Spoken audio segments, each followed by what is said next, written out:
Let's now check the situation in Surigao City. We have News 5 correspondent Bril Montalvo for an update. Hi, Bril. Bril, go ahead. Hello. Magandang umaga sa inyo dyan at napakaganda na rin ng umaga dito sa Surigao City dahil tirik na si Haring Araw sa mga oras na ito. Taliwas ito kahapon buong magdamag na grabe ang napakalakas na ulan at napakalakas na hangin dito nga sa Surigao City dulot niya bagyong Tino.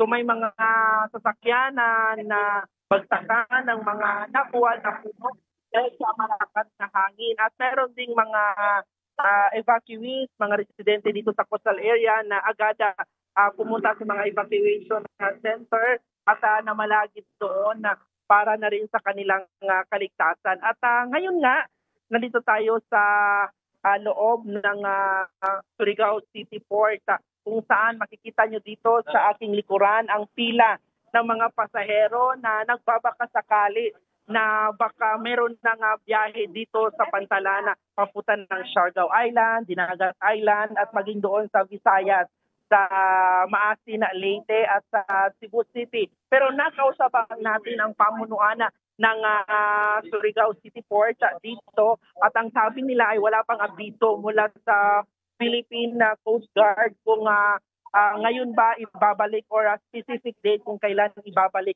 itong mga biyahe dito sa Pantalan. Kasi sa ngayon ay nasa ilalim pa rin ng signal number 1. Ito nga buong Surigao del Norte, including itong Surigao City.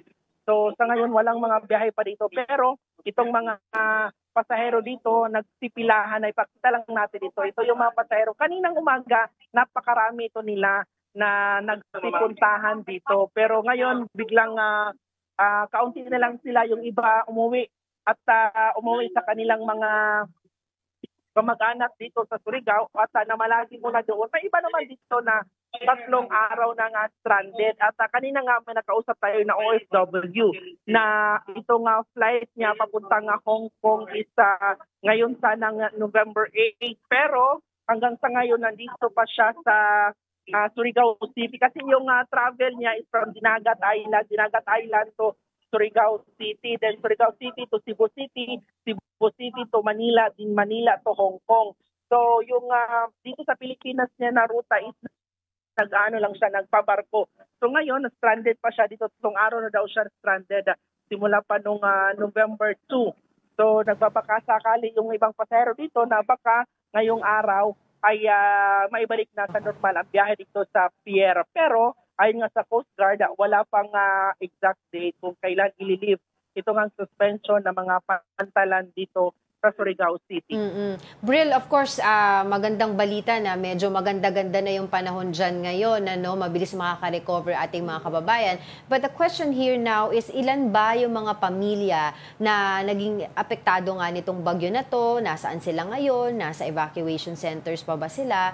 At meron ba tayong mga kalsada dyan na impassable at the moment? Bril.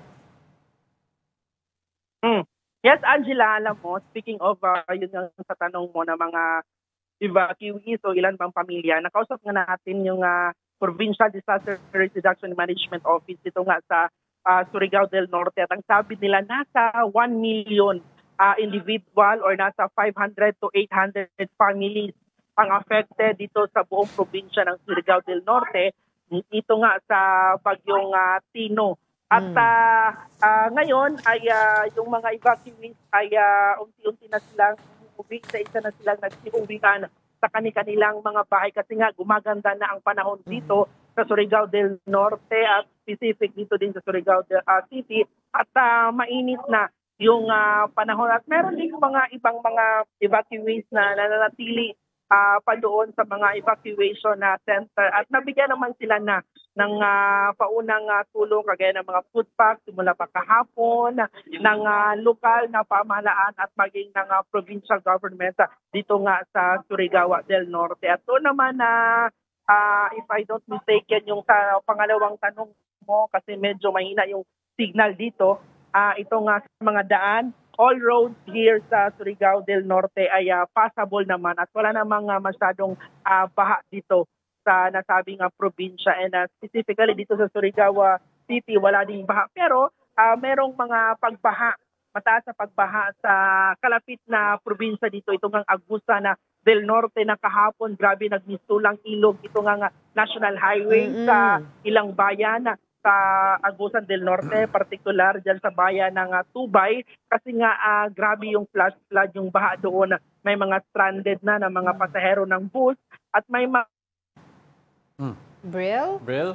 Oo, siguro kasi... nabanggit naman ni Brill na mahirap sila sa signal eh. Nahihirapan tayo doon kasi medyo, although nakikita natin sa background niya, maganda-ganda yung panahon, pero syempre di naman natin maiwasan na yung, of course, yung damage na idulot nitong bagyong Tino na to dyan sa Surigao. So I was gonna ask nga kasi sa kanya kung alam na niya yung estimate ng damage to infrastructure. Yun, also wanted to ask kung may casualty count or missing. God forbid na wala.